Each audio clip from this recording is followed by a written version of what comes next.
샬롬. 오늘도 하나님 주시는 생명 안에서 또 하늘의 평강을 누리면서 하루를 보내시길 간절히 소망합니다. 인생 속에는 고난이 없을 수 없습니다. 이 고난은 늘 우리에게 찾아옵니다. 하지만 이 고난이 내가 버틸 수 있는 고난인지 또 견딜 수 있는 고난인지 아니면 그렇지 않은 아주 심각한 고난인지 그 차이에 따라서 우리는 반응하게 되는 것이죠. 또한 모든 사람이 고난을 당하고 있다는 것은 사실 모든 사람이 도움이 필요하다라고 말할 수 있을 것 같습니다. 오늘 하루를 살아가면서 우리는 고난에 대해서 생각해 보고 또 우리가 도울 수 있는 사람이 있는지를 생각해 보기를 바랍니다. 예레미야의 이야기를 우리가 읽어가면서 하나님의 마음을 묵상하고 그 하나님의 마음이 내 삶에 충만히 채워지길 간절히 소망해 봅니다. 오늘 본문 말씀은 예레미야 38장 1절에서 13절입니다. 오늘 나에게 주시는 하나님의 말씀을 듣겠습니다.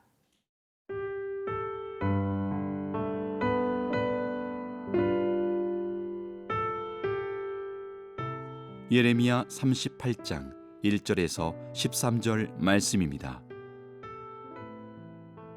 mat단의 아들 스바랴와 바수리의 아들 그다랴와 셀레미야의 아들 유갈과 말기야의 아들 바수훌이 예레미야가 모든 백성에게 이르는 말을 들은즉 이르기를 여호와께서 이와 같이 말씀하시되 이 성에 머무는 자는 칼과 기근과 전염병에 죽으리라. 그러나 갈대아인에게 항복하는 자는 살리니 그는 노량물을 얻음같이 자기의 목숨을 건지리라. 여호와께서 이와 같이 말씀하시니라. 이 성이 반드시 바벨론의 왕의 군대의 손에 넘어가리니 그가 차지하리라 하셨다 하는지라. 이에 그 고관들이 왕께 아뢰되 이 사람이 백성의 평안을 구하지 아니하고 재난을 구하오니 청하건대 이 사람을 죽이소서. 그가 이같이 말하여 이 성에 남은 군사의 손과 모든 백성의 손을 약하게 하나이다. 시드기야 왕이 이르되 보라 그가 너희 손 안에 있느니라. 왕은 조금도 너희를 거스를 수 없느니라 하는지라. 그들이 예레미야를 끌어다가 감옥들에 있는 왕의 아들 말기야의 구덩이에 던져 넣을 때에 예레미야를 줄로 달아내렸는데 그 구덩이에는 물이 없고 진창뿐이므로 예레미야가 진창 속에 빠졌더라. 왕국 내시 구수인 에벤멜렉이 그들이 예레미야를 구덩이에 던져 넣었음을 들으니라. 그때에 왕이 베냐민 문에 앉았더니 에벤멜렉이 왕궁에서 나와 왕께 아뢰어 이르되 내 주 왕이여 저 사람들이 선지자 예레미야에게 행한 모든 일은 악하니이다. 성중에 떡이 떨어졌거늘 그들이 그를 구덩이에 던져 넣었으니 그가 거기에서 굶어 죽으리이다 하니 왕이 구스 사람 에벤멜렉에게 명령하여 이르되 너는 여기서 30명을 데리고 가서 선지자 예레미야가 죽기 전에 그를 구덩이에서 끌어내라. 에벤멜렉이 사람들을 데리고 왕궁 곳간 및 방에 들어가서 거기에서 헝겊과 낡은 옷을 가져다가 그것을 구덩이에 있는 예레미야에게 밧줄로 내리며 구스인 에벤멜렉이 예레미야에게 이르되 당신은 이 헝겊과 낡은 옷을 당신의 겨드랑이에 대고 줄을 그 아래에 대시어 예레미야가 그대로 하매 그들이 줄로 예레미야를 구덩이에서 끌어낸지라. 예레미야가 시위대 뜰에 머무니라. 예레미야는 오직 하나님의 말씀만을 증거한 예언자입니다. 우리가 잘 알고 있는 것처럼 예언자라고 하면 그저 미리 알고 있는 것을 말하는 사람들이 아니죠. 그것은 하나님이 맡겨놓으신 말씀을 증거하는 사람을 말합니다. 하지만 하나님이 맡겨놓으신 말씀이라는 것을 전할 때 하나님의 마음으로 전해야 하는 것이죠. 예레미야는 그것에 충실했던 사람입니다. 오직 하나님의 마음을 품고 하나님의 말씀을 전한 예레미야. 그는 오늘 본문에서도 하나님의 말씀을 증거하고 있습니다. 2절과 3절의 말씀을 읽겠습니다. 여호와께서 이와 같이 말씀하시되 이 성에 머무는 자는 칼과 기근과 전염병에 죽으리라. 그러나 갈대아인에게 항복하는 자는 살리니 그는 노량물을 얻음같이 자기의 목숨을 건지리라. 여호와께서 이와 같이 말씀하시니라. 이 성이 반드시 바벨론의 왕의 군대의 손에 넘어가리니 그가 차지하리라 하셨다 하는지라. 하나님의 말씀이 이 고난 속으로 몰고 가시는 말씀이라는 것을 듣게 됩니다. 그것에 함께했던 사람들, 바로 그들은 남아있던 유다의 고관들이었는데 그들은 예레미야의 말을 듣고 분노하게 되죠. 그래서 예레미야를 죽여야 한다고 생각하게 됩니다. 그들은 왜 그렇게 생각하게 되었을까요? 4절에서 6절의 말씀입니다. 이에 그 고관들이 왕께 아뢰되 이 사람이 백성의 평안을 구하지 아니하고 재난을 구하오니 청컨대 이 사람을 죽이소서.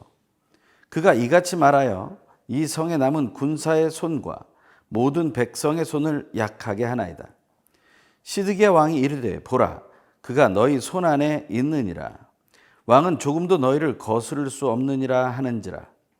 그들이 예레미야를 끌어다가 감옥들에 있는 왕의 아들 말기야의 구덩이에 던져 넣을 때 예레미야를 줄로 달아내렸는데 그 구덩이에는 물이 없고 진창뿐이므로 예레미야가 진창 속에 빠졌더라. 아멘. 예레미야는 하나님의 마음으로 하나님의 말씀을 전했을 뿐입니다. 그렇다면 그들은 어떻게 대응해야 합니까? 그들은 이방인들이 아닙니다. 그들은 유다의 고관들이었어요. 그들은 모세오경을 이미 알고 있는 사람들이었고, 그리고 이스라엘 왕들 중에 다윗이 하나님을 얼마나 찬양했으며 하나님을 신뢰했는지를 알고 있는 사람들이었습니다. 그럼에도 불구하고 그들은 지금 상황에 매여서 주변의 눈치를 보느라 그들은 하나님의 말씀을 바르게 듣지 못합니다. 예레미야가 하나님의 마음을 가지고 하나님의 말씀을 전할 수 있었다면 그들도 하나님의 마음으로 하나님의 말씀을 들을 수 있다는 것이죠.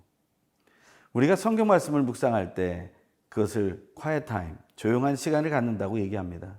그것은 경건의 시간이며 우리의 신앙을 성숙시켜 하나님 아버지 예수 그리스도 성령 하나님과 점점 더 닮아가는 삶을 살 수 있게 하는 훈련의 방법이죠. 그런 큐티의 생활 속에서 우리는 반드시 하나님이 나에게 주시는 말씀을 들어야 하며 그것은 하나님의 마음으로 묵상하고 삼위일체 하나님을 묵상하는 가운데 우리에게 주시는 말씀 따라 우리가 변화되어야 할 모습을 발견하고 그것을 변화되는 순종의 삶을 살아야 한다는 것이죠. 우리는 그러한 삶을 이 오랜 시간이 지난 후에도 살아가고 있습니다. 하지만 그들은 제대로 유대인으로서 교육을 받았던 사람임에도 하나님의 말씀을 바르게 대하지 못합니다. 그들이 왜 예레미야를 죽여야 된다고 왕에게 말했을까요? 그것은 첫 번째, 백성들을 소망과 희망이 아닌 재난으로 이끌었다는 것입니다. 그리고 두 번째는 백성들만을 약하게 한 것이 아니라 그 남유대의 군사들까지도 약하게 만들었다는 것이죠. 사기를 떨어뜨렸다는 것입니다. 예레미야는 그냥 하나님의 말씀을 증거했을 뿐인데 우리는 주변에서 예수의 복음을 증거하다가 고난받은 사람들을 만나게 됩니다. 혹시 함께 이 말씀을 묵상하는 여러분 중에 예수님의 복음을 전하다가 고난받은 적이 있습니까? 우리는 예수님 때문에 고난을 받은 것이지 나 때문에 고난받은 것이 아님을 기억해야 할 것입니다. 그래야 우리는 다시 하나님에게로 돌아갈 수 있기 때문입니다. 그 하나님을 생각하는 하루 되기를 소망합니다.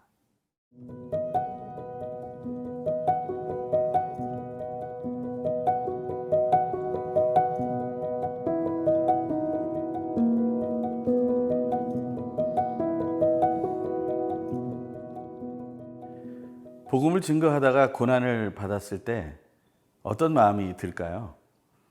우리는 누군가 나를 도와줬으면 좋겠다는 생각을 하게 될 것입니다.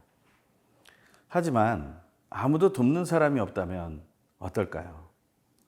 우리는 정말 난감하게 될 것이고 침묵하신 하나님이 마음속으로 싫어질지도 모르겠습니다. 예레미야에게는 이 어려움이 임했고 하나님께서는 예레미야를 돕는 손길을 보내십니다. 혹시 내가 어려움에 있을 때 도움을 받은 적이 있으십니까? 혹시 주변에 여러분의 도움이 필요한 이웃들이 있다는 사실을 생각하고 또한 발견하고 도와주신 적이 있습니까? 하나님은 이 예레미야를 위해서 한 사람을 준비해 놓으십니다. 7절의 말씀을 읽겠습니다. 왕국 내시 구스인 에벳 멜렉이 그들이 예레미야를 구덩이에 던져 넣었음을 들으니라. 그때 왕이 베냐민 문에 앉았더니 에벳 멜렉이 왕궁에서 나와 왕께 아뢰어 이르되 내 주 왕이여 저 사람들이 선지자 예레미야에게 행한 모든 일은 악하니이다.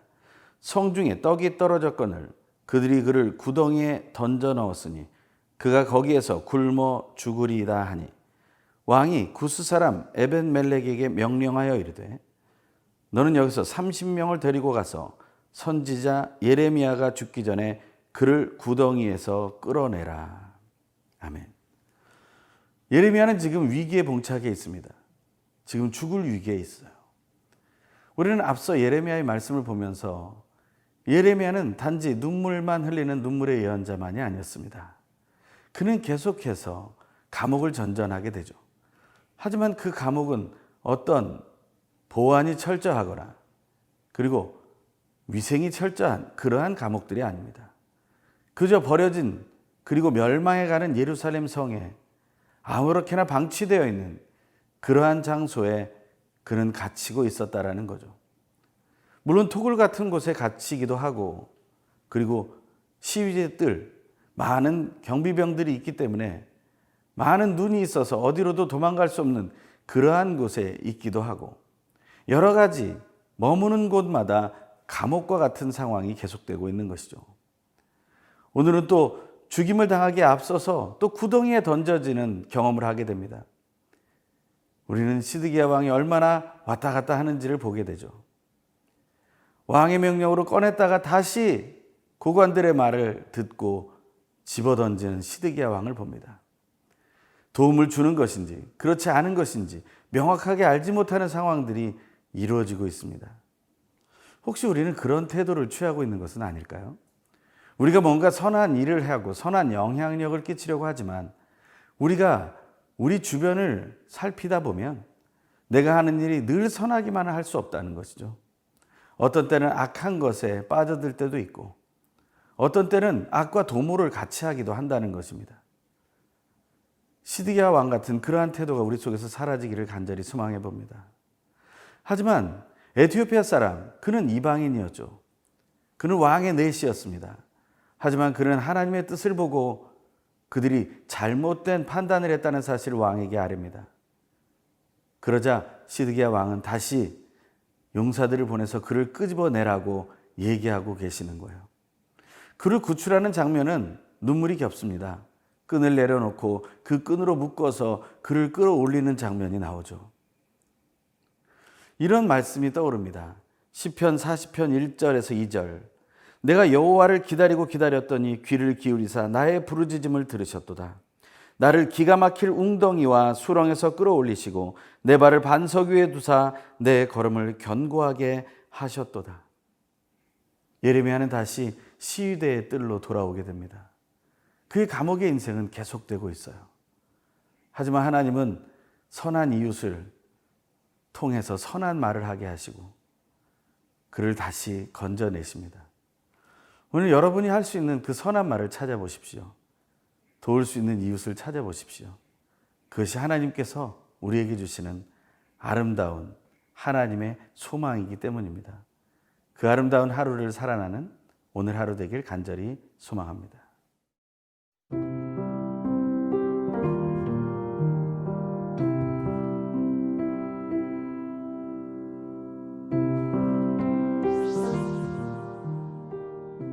우리의 고통 가운데 찾아오시는 하나님, 고난 중에도 버티고 견딜 수 있는 생명을 주신 삼위일체 하나님을 찬양합니다. 하나님을 대적하는 모든 영혼들을 벌하시는 심판주이신 하나님께 간구하오니 예수 복음을 증거하다가 고난을 당한 모든 하나님의 사람들을 돌보아 주시길 간절히 간구합니다.